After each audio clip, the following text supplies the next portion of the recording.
رجب عبادت کا بیج بونے کا مہینہ تھا، وہ تو چلا گیا، ہم غافل رہ گئے، سستی غفلت چھائی رہی، لگا تکیا گناہوں کا، پڑا دن رات سوتا، مجھے اب خواب غفلت جگا دو۔ عبادت کا مہینہ، بیج بونے کا مہینہ آیا چلا گیا، اب شعبان المعظم کی آمد ہو چکی، اور یہ شعبان المعظم میں رونے کا مہینہ ہے، آب یاری کا مہینہ ہے، ندامت کے آنسو بہانے کا مہینہ۔ وہ آنسو کہاں سے لاؤں جو میرے دل کی گندگی کو دھو دے؟ گناہوں کا ازالہ میرے آنسوؤں سے کچھ تو ہو جاتا، مجھے رونا بھی تو آتا نہیں، آئے ندامت سے، دکھاوے سے کہاں سے بچوں، اخلاص کہاں سے لاؤں، تقوی کہاں سے لاؤں؟ اپنی نفس سے کوئی خیر کی توقع تو ہے نہیں، اللہ اپنے کرم سے عطا کر دے تو کر دے۔ یہ رمضان المبارک کی تیاری کے بالخصوص 2 مہینے آتے ہیں، مسلمانوں کو تربیت دی جاتی ہے، اپنے مال و اموال سے فارغ ہو جائے، کام کاج میں کمی لے آئے، رمضان المبارک کے آنے کی تیاری کرے۔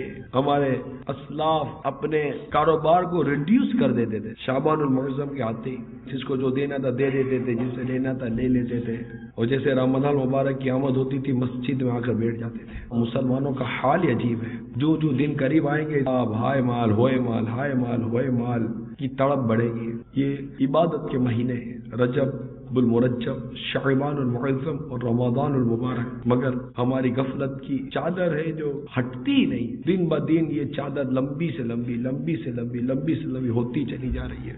ماحول میں ایڈجسٹ ہونے اور کمپرومائز کر لینے کی عادت چھوڑ دیجیے، اب کیا کریں، ماحول ایسا ہے، ارے بھائی اب سب کرنا پڑتا ہے۔ میں آپ کو یقین دلاؤں، یہ کہنا چھوڑ دیجیے، یہ عادت تبدیل کر دیجیے۔ آپ دیکھیے کہ ہمارے اللہ کے نیک بندوں نے کیسی زندگی گزاری، بس میں نے ویسی زندگی گزارنی ہے، لوگوں کو دیکھ کر زندگی نہیں گزارنی، میں نے تو اللہ کے نیک بندوں کو دیکھ کر ان کے مطابق زندگی گزارنی ہے۔ یہ کیسے گزارتے تھے؟ یہ بھی تو بے نمازیوں میں رہتے تھے، پھر بھی روتے تھے، تقوی اختیار کرتے تھے، مسجدوں میں بیٹھتے تھے، قرآن کی تلاوت کرتے تھے، علم دین سیکھتے تھے، یہ بھی تو رہتے تھے، ان کے بھی تو بیوی بچے تھے، انہوں نے بھی تو زندگی گزاری نا۔ اللہ نہ کرے کو بھیک مانگ کر تو اللہ کے نیک بندوں نے زندگی نہیں نا گزاری، کما کر گزاری، اپنا رزق حلال کمایا۔ تو یہ سب زندگی بھی گزار گئے، عبادت بھی کر گئے، اللہ کی محبت میں وقت بھی گزار گئے، تقوی بھی لے گئے، پرہیزگاری بھی اختیار کر گئے۔